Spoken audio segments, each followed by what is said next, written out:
In today's lecture, we're going to finish off what's on this slide here. In particular, we're going to look at surface integrals of vector-valued functions. Now, what we learned today is essentially analogous to looking at the flux in the plane over a closed curve. Okay? So we looked at path integrals and the so-called flux in the plane. So we had something like this. We had a normal vector, and we were interested in the flux of a given vector field over the closed curve C, right?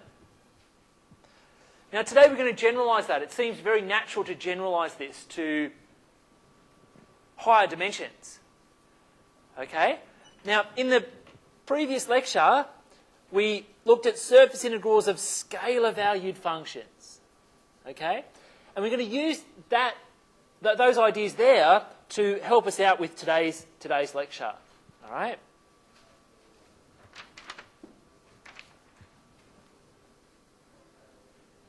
All right. So like I said, the idea is an extension of our work on flux over closed curves in the plane. So what does this mean? Well,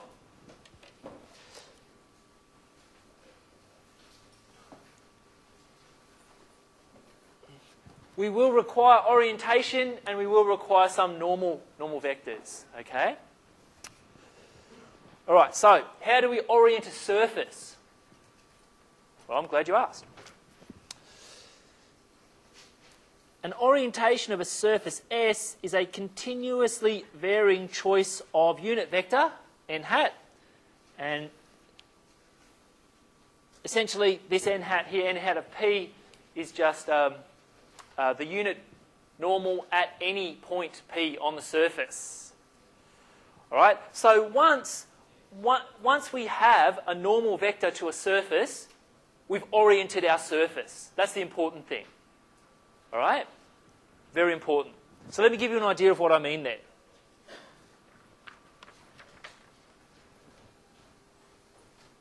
All right. You can see in this particular picture, we've got a surface sitting in R cubed. Right? Now, if I choose my normal vector to be here, then it has, I guess, a negative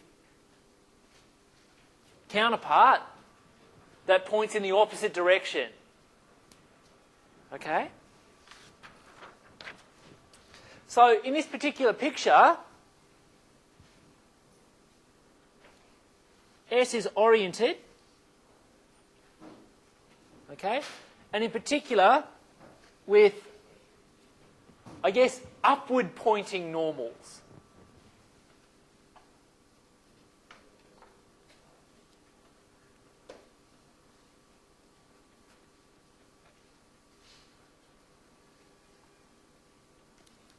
Okay?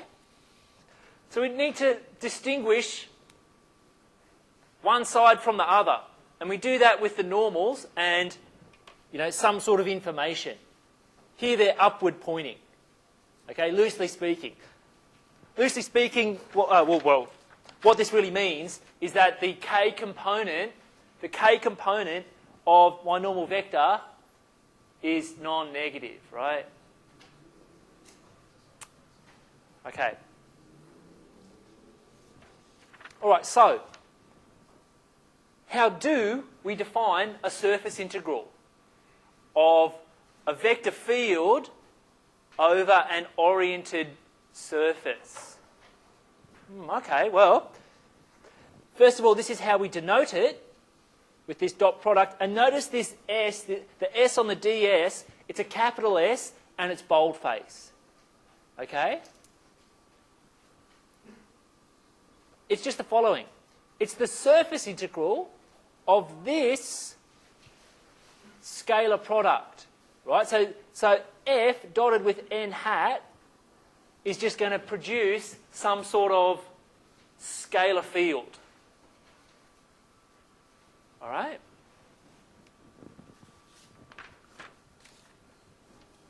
So what does this really mean? Well, in an applied context,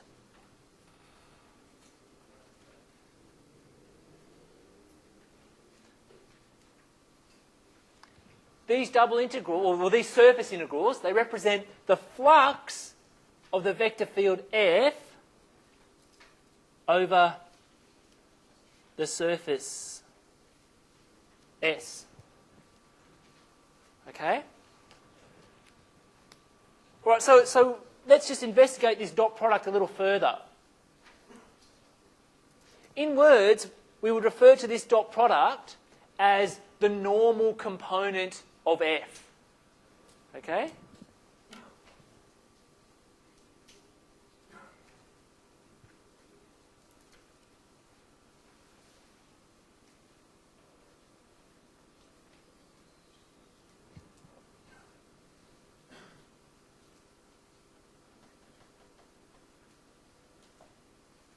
Okay, the normal component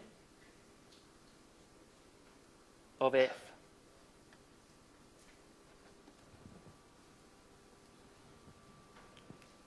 Okay, now remember, think back to when we did flux in the plane. A very similar setup with the dot product. Okay? So let's investigate this a little more and see what we can come up with. Okay?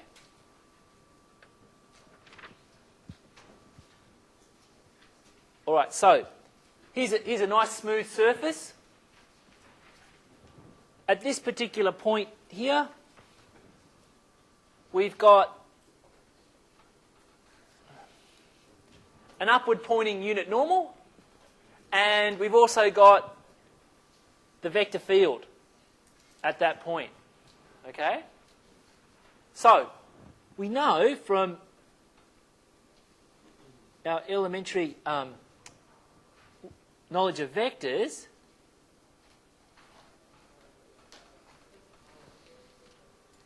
that the dot product is just the product of the magnitudes of the two vectors times the cos of the angle between them, right?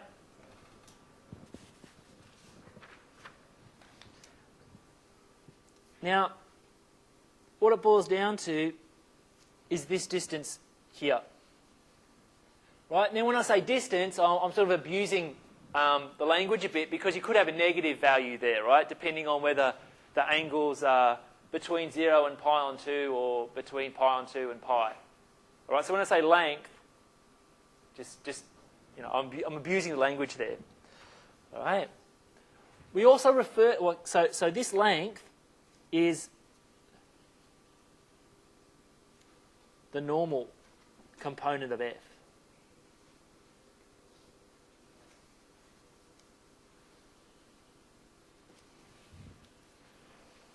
All right? You can also refer to it as the component of F along n hat. All right? All of those are acceptable. Okay.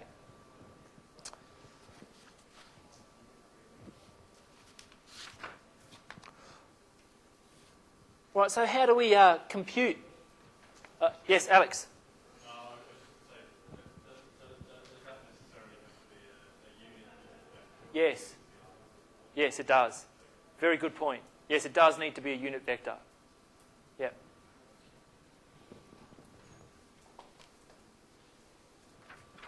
Okay, so how do we actually compute a surface integral of this vector field, or this flux integral over a surface? Okay?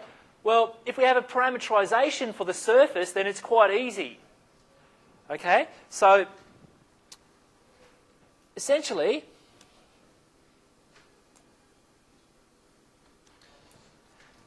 if we have a parameterization, phi, that parameterizes the oriented surface, S, and if S is regular, in other words, the normal vector is non-zero, right, then we can express everything in terms of the parameterization and this normal vector. Now note that this normal vector is not necessarily a unit vector. Okay? The D here is the parameter domain of the parameterization, right?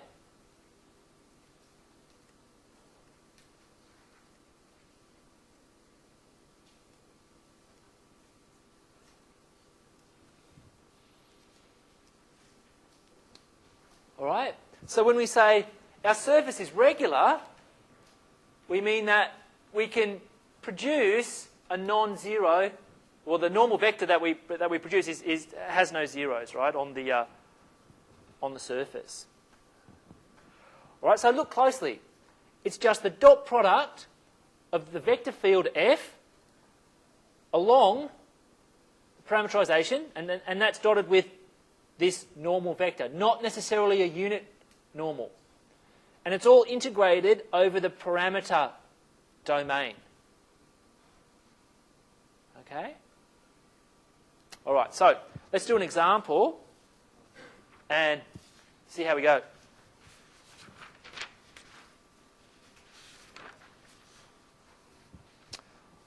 All right, given vector field, the surface is the upper hemisphere of the unit sphere oriented with outward pointing normals. Okay, so with the sphere, I guess, or a hemisphere, you have an inside and an outside. Okay? So, essentially, we have the following.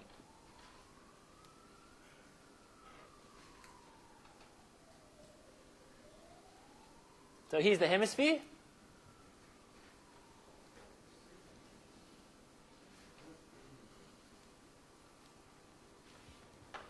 All right, and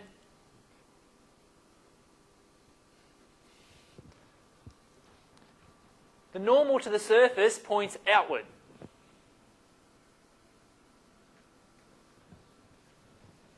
Okay, so the nice thing about this particular problem is that our surface is a graph. Okay, we can just rearrange x squared plus y squared plus z squared equals 1 so that z equals g of x comma y. All right, that's an important thing. So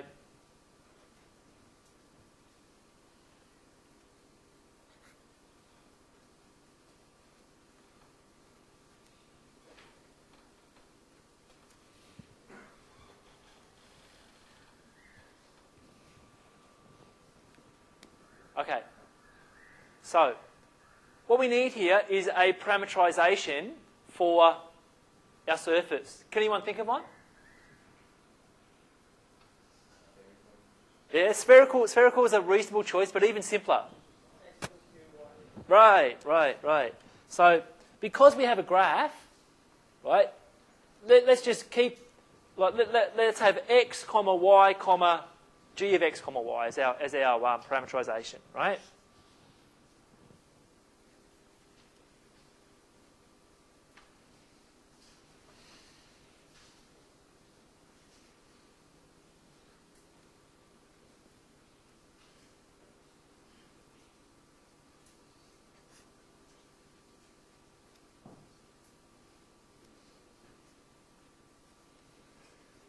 Okay, what's the domain? What's the domain of our parameterization? Well, it's just this little disk, right? So the parameter domain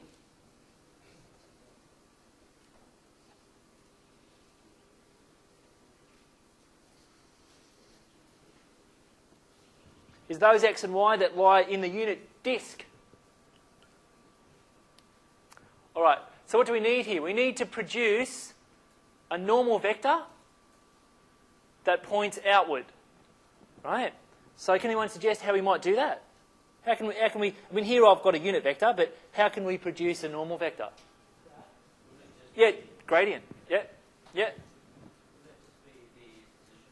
Yep, absolutely. Yep, so I'm going to use the gradient here, because it's very it's a good thing to know. So, right, to do that, right, let's take the grad of z minus g.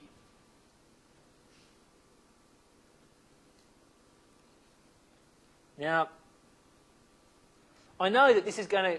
Can anyone tell me why is this going to point in the right direction, in the specified direction? If I take the grad of z minus g of x comma y. Anyone? That's right. The k component is going to be positive, right? If you had g minus z, then you get a downward pointing normal from this gradient, right? All right. So it's going to be minus g of x, g sub x minus g sub y, 1. So in general, all you need to do is take the partial derivatives of your g, all right, and plug them in here. All right, so let's do that. We're going to get something like x on root 1 minus x squared plus 1. X squared plus y squared.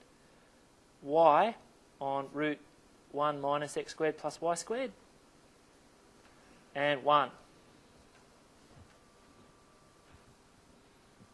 Okay, so that's our normal vector. Yes? Yes? I don't get it. Why do you put z minus g of x, y? Okay, so if you have a positive coefficient next to the z, then you know when you take the gradient, the k term, or the k component, will be positive. Right? No? You sure you understand? Forget about this. What's the gradient of z? Yeah, that's 1. 0, 0, 1. Yeah. Right? 1. It's the third component is positive. Yeah, that's fine. So it's got to be sticking up. It might be sticking up like that or like that, but it can't go like that because the k component is positive. Yeah, sure. Okay? Good?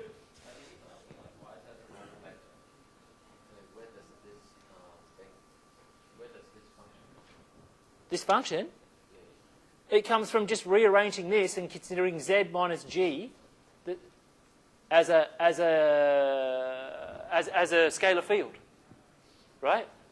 So that makes it 0. I mean, z equals g of x, y. No, I guess I've defined a new scalar field here. Okay? Scalar field of Right. x, y. And z. Yeah. Yeah. Okay, no worries. All right, so now let's work out what else do we need. We also need f evaluated along our parameterization. Okay, so essentially what happens is we substitute out for z with this square root. All right? So let's do that.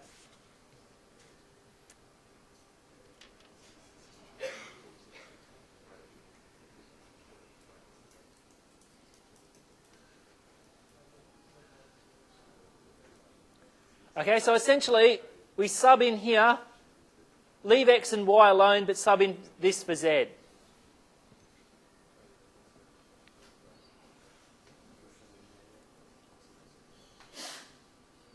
Okay, so we're going to get something like this.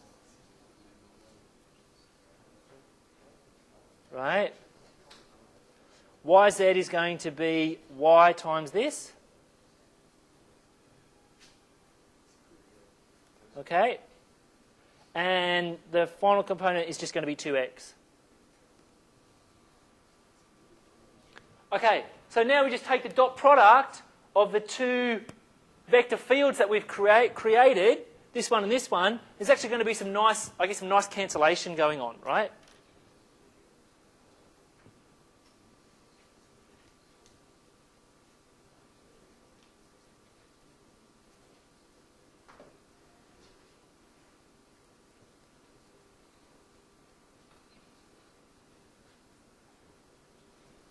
All right, so it's this and this dotted together. So the first part's going to cancel out and just give us x. The second part we're going to get cancellation. We're going to get y squared. And the last part we'll get 2x.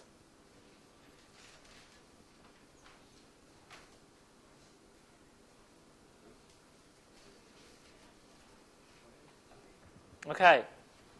So now, it's up to us to take this dot product and calculate the surface integral. Right? Okay, so let me do this over here.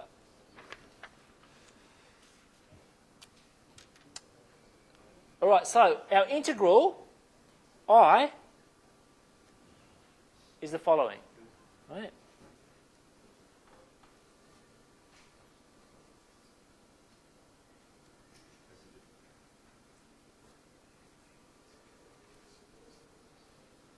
All right, so for parameter domain D,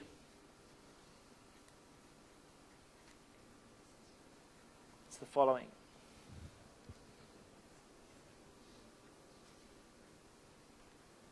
dA. Okay, so it just comes down to the following.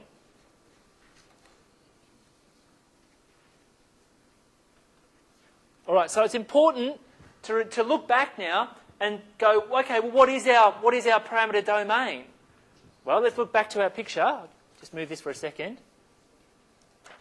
Here's our parameter domain, D.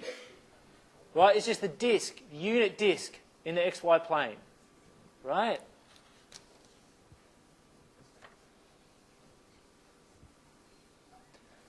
Okay.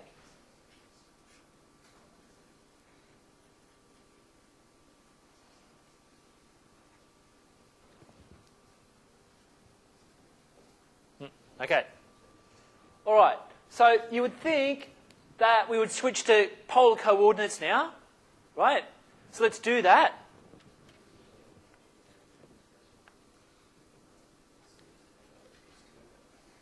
So remember, we replace x with r cos theta,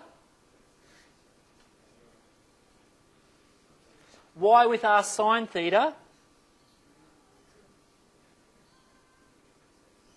and dA with r d theta, right?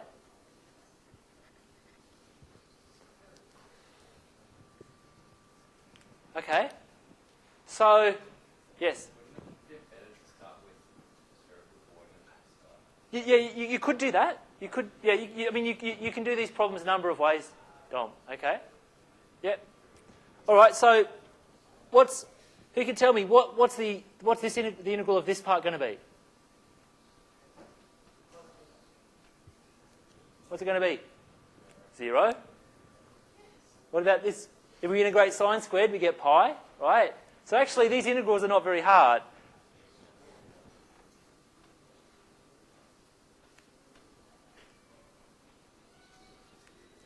Now, note I can split them up like this.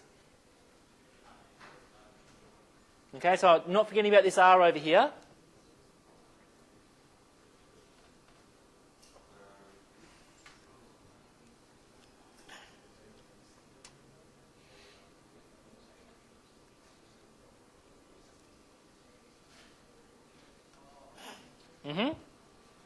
Okay, now you can't do that with every integral, of course, but these are quite nice. Okay, so this is going to be 0, so this first term's 0. This is going to, oh, I forgot the d theta. This is going to be pi. Okay, so what we really need to do is work out this. Okay, so it's 0 plus pi times the integral of this, which is going to be 1/4, right? Okay, so the underlying principle there is that this integral is 0 and this integral is pi.